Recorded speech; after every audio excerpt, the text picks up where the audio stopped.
আল্লাহ পাক প্রথমে ছেলেদেরকে বললেন, শোনো, সূরা নূর 30 নম্বর আয়াত। আল্লাহ পাক ছেলেদেরকে বললেন, তোমরা তোমাদের চোখ নিচু রাখো, এটা আমাদের দায়িত্ব।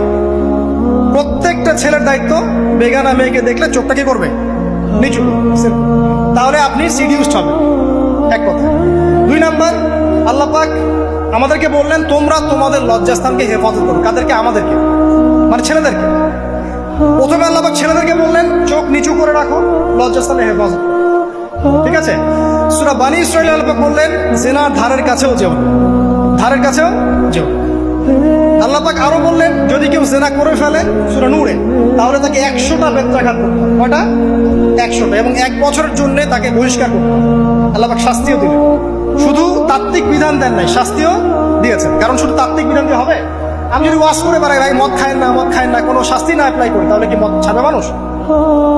আমরা যদি বলি হত্যা করা মহাপাপ, মহাপাপ, দুর্নীতি করা মহাপাপ, মানুষ দুর্নীতি ছাড়বে? ছাড়বে না, যতক্ষণ না শাস্তি নিশ্চিত করা যাচ্ছে। আল্লাহ পাক তাত্ত্বিক কথা শুধু বললেন না, শাস্তিও নিশ্চিত করলেন। তারপর আল্লাহ পাক আরো বললেন, যদি বিবাহিত কোনো ব্যক্তি ব্যভিচার করে, তাহলে তাকে রজম করতে হবে, মাটিতে পুঁতে তাকে পাথর নিক্ষেপ করে হত্যা করে। ঠিক আছে? শাস্তি।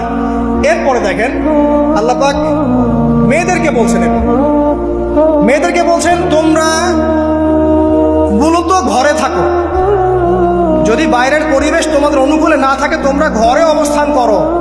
ওয়াকরনা ফি বুয়ুতিকুন্না ওয়ালা তাবাররুজনা তাবাররুজাল জাহিলিয়াতিল উলা। তোমরা মূলত ঘরে থাকো। জাহিলি যুগে মেয়েরা যেভাবে নিজেদেরকে প্রদর্শন করে বেড়াতো, এই কাজটা তোমরা করো না। যদি করো তাহলে সমাজে বেহায়াপনা, ফায়সা বেড়ে যাবে, তোমরা নিজেরাই ক্ষতিগ্রস্ত হবে, যেটা ওরা হচ্ছে এখন।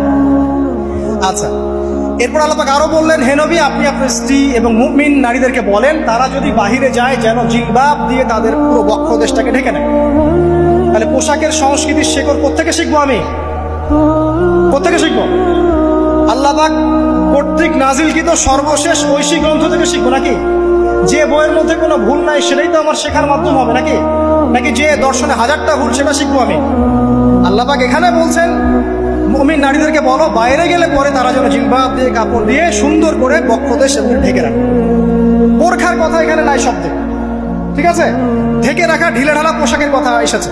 আচ্ছা, আসেন, আল্লাহ পাক আরো বললেন যে তোমরা অমুক অমুক অমুক অমুক, যেমন আপনার বাবা, আপনার ভাই, আপনার এই যে সন্তান, এই যে মাহারাম যারা আছে, এদের সামনে ছাড়া অন্যদের সামনে যখনই যাবে, তোমরা কিন্তু হিজাব অবলম্বন। আল্লাহ পাক হিজাবের বিধান দিলেন, চক্ষু নিচু করতে বললেন, লজ্জাস্থানের হেফাজত করতে বললেন, এবং যদি এর পরেও কেউ ভুল করে ফেলে, তাহলে আল্লাহ পাক শাস্তির কথা বললেন। আল্লাহ পাকের সিস্টেমটা সুন্দর হলো না? এই সিস্টেমটা নবী সাল্লাল্লাহু আলাইহি ওয়াসাল্লাম অ্যাপ্লাই করলেন, সমাজ থেকে সমস্ত জেনা ব্যভিচারের ভিত্তি উঠে চলে। সুবহানাল্লাহ বলবেন না?